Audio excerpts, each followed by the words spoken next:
Hello dear, good evening and welcome to my YouTube channel SR teaching point. दोस्तों, पिछले lecture में जो topic हमने कंप्लीट किया था वो ये था कि जो हमारा प्रबोधन है उसका अमेरिकी क्रांति पर और फ्रांसीसी क्रांति पर क्या प्रभाव पड़ा है। तो उसी के संदर्भ में हम कहें तो देखा भी था हमने कि जो भी है इसका किस तरह से आशावादी दृष्टिकोण रहा है, तो इस कारण से अमेरिकी क्रांति पर इसका प्रभाव पड़ा है। और वही फ्रांस की क्रांति पर बात करें तो इसका बहुत ज्यादा डायरेक्टली इम्पैक्ट न पड़ करके वहां देखेंगे थोड़ा सीमित प्रभाव रहा है। आज इसी के साथ हम स्टार्ट करने वाले हैं। जो हमारा नया टॉपिक है वो है अमेरिकी क्रांति। तो इसमें हम सबसे पहले अगर बात करें कि ये जो अमेरिकी क्रांति है ये क्या पूरे उत्तरी अमेरिका में हुई थी या उसके किसी एक भाग में हुई थी। यहाँ आप देखेंगे जैसे ये जो उत्तरी अमेरिका था,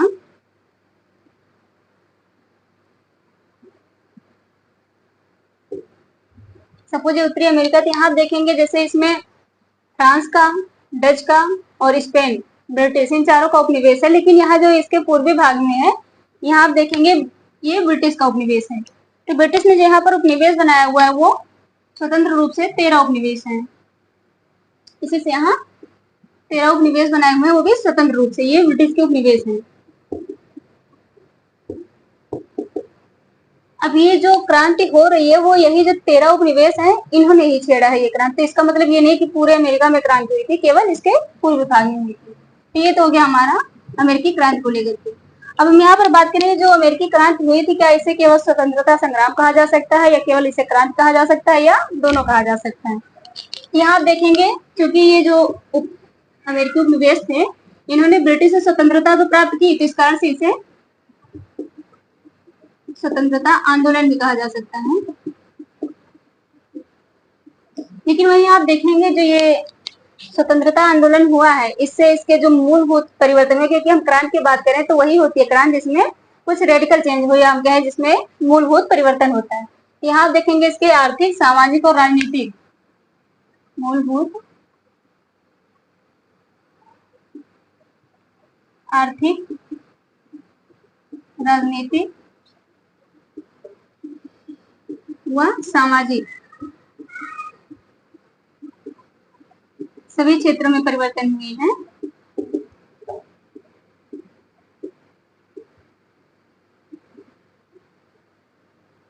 इस कारण से इसे हम क्रांति की संज्ञा देते हैं। तो ये हो गया हमारा इस बात को लेकर के कि ये स्वतंत्रता आंदोलन है या फिर अमेरिकी क्रांति है। अब यहाँ हम बात करें जो क्रांति हुई है क्या इसे केवल मध्यवर्गीय क्रांति कहा जा सकता है या इसमें कोई और भूमिका है। मतलब यहाँ पर हम कहें तो इसे मध्यवर्गीय क्रांति क्यों कहा जा सकता है। ये जो मध्यवर्गीय क्रांति की बात हो रही है यहाँ पे, इस क्रांति को मध्यवर्गीय क्रांति कहने के लिए दो कंडीशन है। यदि इसे फुलफिल करते हैं तो हम इसे मध्यवर्गीय क्रांति कह सकते हैं। पहला तो है कि इसका नेतृत्व जो है वो मध्य वर्ग के हाथों में है।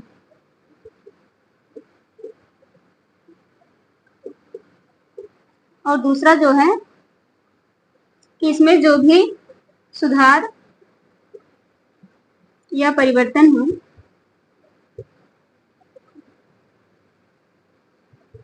उससे मध्य वर्ग की आकांक्षा फुलफिल हो, या हम कहें तो उनकी आकांक्षा जो है वो पूरी हो या उसके हित में हो, तो इसे हम मध्यवर्गीय क्रांति कह सकते हैं। इस कारण से आप देखेंगे जो दो कंडीशन यहाँ पर कह रहे हैं कि मध्यवर्गीय क्रांति होने के लिए, इस क्रांति में ये दोनों कंडीशन फुलफिल होते हैं, इस कारण से इसे मध्यवर्गीय क्रांति कहते हैं। अब इसके बाद अगर हम यहाँ पर बात करें ये जो अमेरिकी समाज है इसमें कौन कौन से वर्ग हैं, तो उसके बाद हम यहाँ पर उसके कारणों की चर्चा करेंगे कि जो ये अमेरिकी क्रांति हुई है उसके क्या क्या कारण थे। लेकिन उससे पहले हम इसके समाज की चर्चा कर लेते हैं। अब यहाँ हम देखते हैं सबसे पहले अमेरिकी समाज। इसमें आप देखेंगे सबसे पहले तो जो यहाँ पे पहला वर्ग था हमारा वो है कुलीन व भद्रजन। अब ये कुलीन की चर्चा तो हम पीछे से ही करते आ रहे हैं, लेकिन यहाँ हम देखेंगे जो भद्रजन है वो कौन है, तो ये भी कुलीन की समकक्ष है। क्योंकि यहाँ देखेंगे ये लोग प्रॉस्पर्टी, अपने पैसों की वजह से, अपने प्रॉपर्टी की वजह से अमीर बने हुए हैं, तो इन्हें कहते हैं हम जो है प्रतिष्ठित लोग। ये भद्रगण में आ जाएंगे। दूसरा जो वर्ग था वो है मध्य वर्ग। मध्य वर्ग में हम बात करें तो इसमें आएगा व्यापारी वर्ग, जो भी बुद्धिजीवी, छात्र,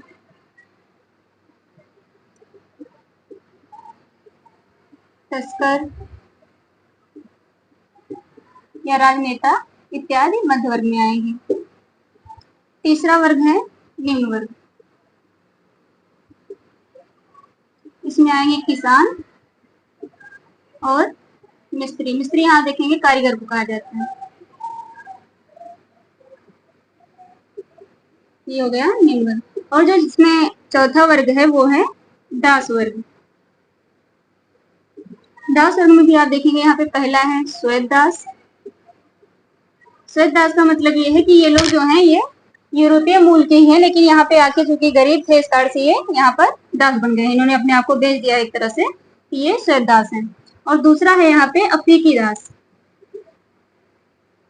अफ्रीकी दास वे दास होते थे जिन्हें आप देखेंगे जो ये बागवानी इत्यादि खेती होती थी उसे करवाने के लिए इन्हें हायर किया जाता था, तो ये थे अफ्रीकी दास। और तीसरा है अमेरिकी दास। अमेरिकी दास में वे लोग आते थे जैसे जो अमेरिका के मूल निवासी हैं, जिन्हें हम रेड इंडियंस कहते हैं, उन लोगों को गुलाम बनाया जाता था, तो उन्हें हम अमेरिकी दास कहते हैं। अब यहाँ पे सबसे जो इंटरेस्टिंग चीज है कि ये रेड इंडियंस इंडियंस वहां क्यों कहा जा रहा है, अमेरिका में इंडियंस क्यों कहा जा रहा है, तो इसके पीछे का जो लॉजिक है जो आप देखेंगे, कोलंबस भारत की खोज पे निकले हुए थे, लेकिन उन्हें धोखे से अमेरिका को खोजा था। इसी कारण से उन्होंने वहां के मूल लोगों को इंडियंस कहा। और चूंकि वहां के लोग जो थे वो इंडिया के कंपेयर में थोड़ा ज्यादा काले थे, तो इस कारण से उन्हें रेड इंडियंस कहा।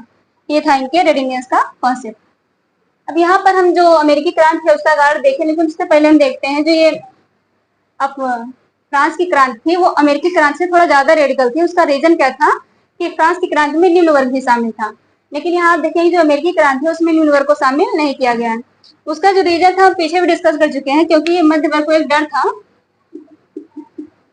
कि अगर हम क्रांति में निम्न वर्ग को शामिल कर लेते हैं तो सबसे पहले वो जो डिमांड करेंगे वो प्रजातंत्र की करेंगे। और चूंकि ये लोग सीमित राजतंत्र चाहते थे या हम कहें संवैधानिक राजतंत्र चाहते थे, तो वहां निम्न वर्ग जो है वो प्रजातंत्र की मांग करेगा।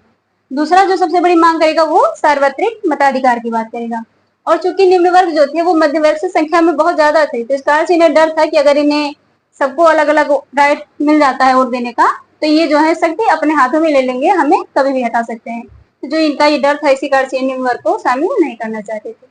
अब इसके पश्चात हम देखते हैं जो हमारा अमेरिकी क्रांति है उसका कारण क्या क्या है।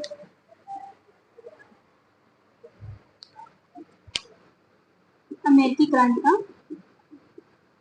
कारण,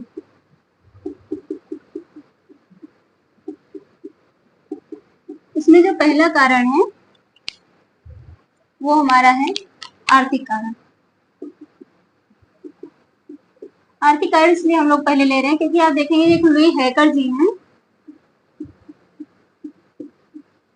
उनका मानना है कि इस क्रांति का जो सबसे महत्वपूर्ण कारण है वो है आर्थिक कारण।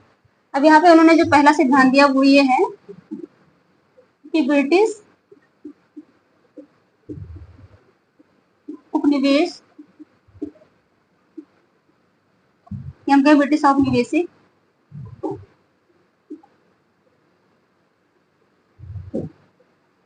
ब्रिटिश औपनिवेशिक हित का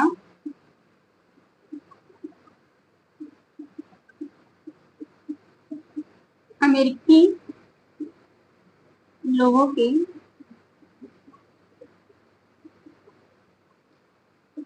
हितों से टकरा है।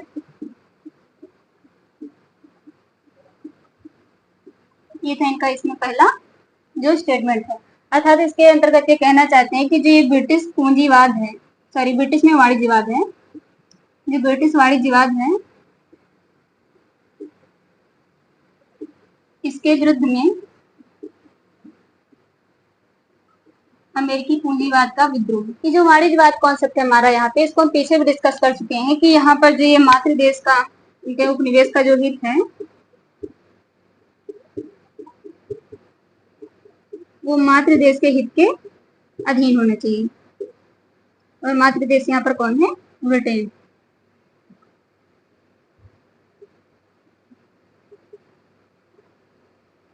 इसी में हमने जो देखा था बुलियनवाद का जो कॉन्सेप्ट था, और साथ ही हमारा व्यापार संतुलन, आर्थिक राष्ट्रवाद और उपनिवेशवाद था, वो हमारा वाणिज्यवाद के तहत ही था। अर्थात वो जो भी अपना नियम कानून लगाए, जो भी यहाँ पर करें प्रोसेस, वो सब मातृ देश के हित के अधीन होनी चाहिए।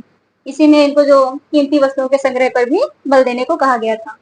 इसी के तहत आप देखेंगे एक कानून लगाया गया था यहाँ पे, जिसे हम कहते हैं नौ परिवहन एक्ट,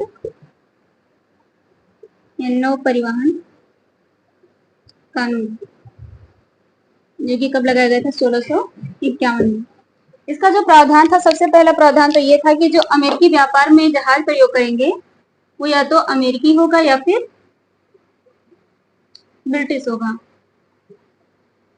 और इतने से भी इनको चयन नहीं मिला, तो इसमें ये कह दिया कि जो जहाज आप प्रयोग कर रहे हैं इन दोनों में भी कम से कम 75%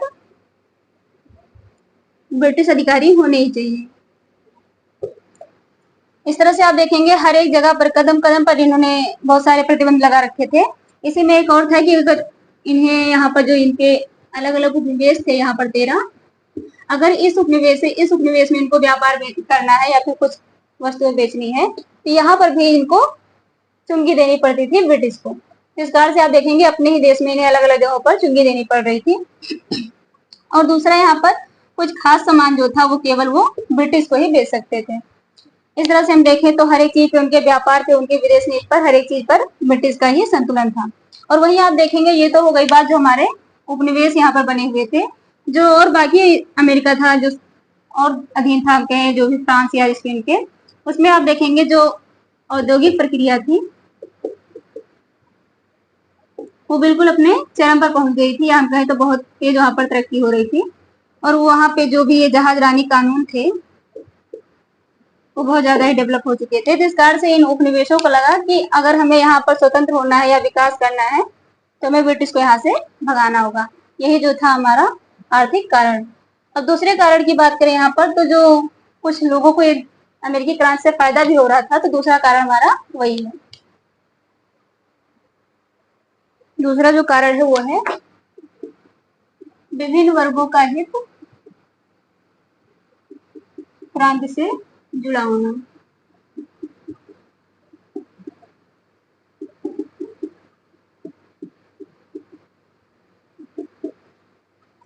अब इसमें हम देखें कौन कौन सा वो वर्ग है जिसको क्रांति से फायदा हो रहा है। इसमें पहला जो वर्ग है हमारा वो है व्यापारी वर्ग, क्योंकि ये जो है वाणिज्यवाद नीति से बहुत ज्यादा इनको प्रॉब्लम हो रही है, तो इस कारण से ये क्रांति चाहते हैं। ये हो गया हमारा व्यापारी वर्ग, जिसे वाणिज्यवाद नीति से प्रॉब्लम है। और दूसरा जो है वो है तस्कर वर्ग, अर्थात ये लोग जो है यहाँ पर खुलकर तस्करी नहीं कर पा रहे हैं, तो इस कारण से ये भी क्रांति चाहते हैं। तीसरा है छात्र व बुद्धिजीवी वर्ग।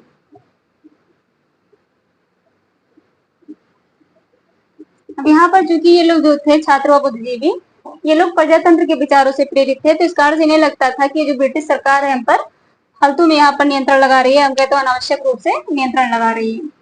और जो चौथा है यहाँ पे हमारा, और देखेंगे जो वर्जीनिया का क्षेत्र है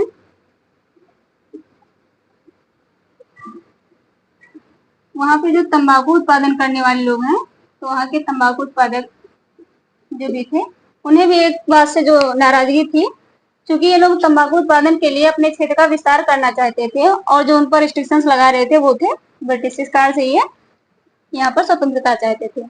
और यहाँ पर हम बात करें जो 5 नंबर पे, राजनेता भी स्वतंत्रता चाहते थे, अर्थात क्रांति चाहते थे, क्योंकि वो एक स्वतंत्र सरकार चाहते थे। ये तो हो गया कि कौन कौन लोग जो है क्रांति चाहते थे। अब इसमें कुछ लोग थे जो क्रांति नहीं भी चाहते थे, जिसमें हमारा पहला है जो रेड इंडियंस थे। इन्हें डर इस बात का था कि हमें जो भी संरक्षण मिल रहा है वो ब्रिटिश से ही मिल रहा है, अगर ब्रिटिश चले जाएंगे तो हमें संरक्षण भी नहीं मिलेगा। और यहीं पर दूसरा जो था वो किसानों को भी इसी कारण से था, समस्या को लेकर के ही, अर्थात वो उथल पुथल नहीं चाहते थे, तो इस कारण से यहाँ पर ये लोग क्रांति नहीं चाहते थे। ये हो गया हमारा जो दूसरा कारण था कि विभिन्न वर्गों का जो हित है वो क्रांति से जुड़ा हुआ था। अब इसके बाद तीसरा हमारा कारण जो आता है वो है वैचारिक लेकिन हम उसको देखेंगे आने वाले लेक्चर में। तब तक के लिए जय हिंद।